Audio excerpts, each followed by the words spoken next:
ಉಡುಪಿಯ ಕಲ್ಸಂಕದ ರಾಯಲ್ ಗಾರ್ಡನ್ನಲ್ಲಿ ಅಂತಾರಾಷ್ಟ್ರೀಯ ಗೃಹ ಬಳಕೆ ವಸ್ತುಗಳ ಪ್ರದರ್ಶನವಾದ ಗೃಹ ಶೋಭೆಯ ಉದ್ಘಾಟನಾ ಸಮಾರಂಭವು ಶುಕ್ರವಾರ ನಡೆಯಿತು. ಕಾರ್ಯಕ್ರಮವನ್ನು ಕಲ್ಸಂಕ ರಾಯಲ್ ಗಾರ್ಡನ್ ಮಾಲೀಕ ರತ್ನಾಕರ್ ಶೆಟ್ಟಿ ಉದ್ಘಾಟಿಸಿದ್ದು, ಮಾರ್ಚ್ 7ರ ತನಕ ಮಧ್ಯಾಹ್ನ 3ರಿಂದ ರಾತ್ರಿ 9 ಗಂಟೆಯವರೆಗೆ ಈ ಪ್ರದರ್ಶನ ನಡೆಯಲಿದೆ. 100ಕ್ಕೂ ಹೆಚ್ಚು ಮಳಿಗೆಯಲ್ಲಿ 500ಕ್ಕೂ ಅಧಿಕ ಉತ್ಪನ್ನಗಳು ಮಾರಾಟಕ್ಕಿದ್ದು, ಉತ್ತಮ ಗುಣಮಟ್ಟದೊಂದಿಗೆ ರಿಯಾಯಿತಿ ದರದಲ್ಲಿ ಲಭ್ಯವಿದೆ ಎಂದು ಸೈಮನ್ಸ್ ಎಕ್ಸಿಕ್ಯೂಟಿವ್ ನಿರ್ದೇಶಕ ಎಂಎಸ್ ನಾಗಚಂದ್ರ ತಿಳಿಸಿದ್ದಾರೆ.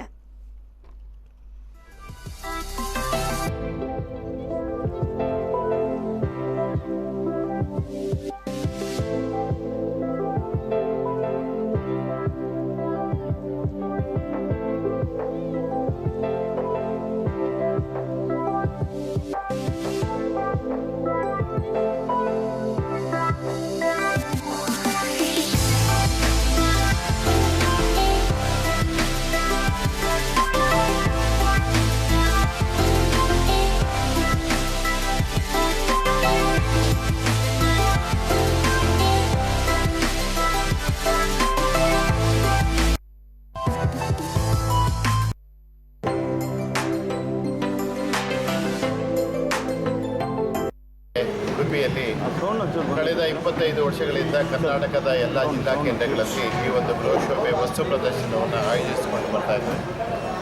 ಎಸ್ಪೆಷಲಿ ಉಡುಪಿನಲ್ಲಿ ಇದು 3ನೇ ಪ್ರಯೋಗ. ಕಳೆದ 5-6 ವರ್ಷಗಳಲ್ಲಿ ಇದು 3ನೇ ಬಾರಿಗೆ ಉಡುಪಿನಲ್ಲಿ ಈ ಬೃಹತ್ ಪ್ರಮಾಣದ ಈ ವಸ್ತು ಪ್ರದರ್ಶನವನ್ನು ಏರ್ಪಡಿಸಿದ್ದೇವೆ. ಇದರಲ್ಲಿ ವಿಶೇಷ ಆಕರ್ಷಣೆಯಾಗಿ ಮುಂದೆ ನಿರ್ಮಾಣಗೊಳ್ಳಲಿರುವ ಅಯೋಧ್ಯೆಯ ರಾಮ ಮಂದಿರ ಒಂದು ಮಾದರಿಯನ್ನು ಈ ಒಂದು ವಸ್ತು ಪ್ರದರ್ಶನದಲ್ಲಿ ಉಡುಪಿ ಜನತೆಗೆ ನೋಡುವಂಥ ಒಂದು ವ್ಯವಸ್ಥೆಯನ್ನು ಮಾಡಿದ್ದೇವೆ. ಮತ್ತು ಈ ಒಂದು ವಸ್ತು ಪ್ರದರ್ಶನದಲ್ಲಿ 100ಕ್ಕೂ ಹೆಚ್ಚು 500ಕ್ಕೂ ಮಿಗಿಲಾದ ಪದಾರ್ಥಗಳು ಒಂದೇ ಸೂರಿನಡಿಯಲ್ಲಿ ಬಹಳ ರಿಯಾಯಿತಿ ದರದಲ್ಲಿ ಹಾಗೂ ಉತ್ತಮವಾದಂಥ ಪದಾರ್ಥಗಳನ್ನು ಕಂಪನಿಯ ಸೇಲ್ಸ್ ಎಕ್ಸಿಕ್ಯೂಟಿವ್ಸಿಂದ ನೇರವಾಗಿ ತಲುಪಿಸುವಂಥ ಒಂದು ವ್ಯವಸ್ಥೆಯನ್ನು ಈ ಗೃಹ ಶೋಭೆ ಎಕ್ಸಿಬಿಷನ್ನಲ್ಲಿ ಮಾಡಿದ್ದೇವೆ. ಒಟ್ಟು 100 ಮಳಿಗೆಗಳಿದೆ.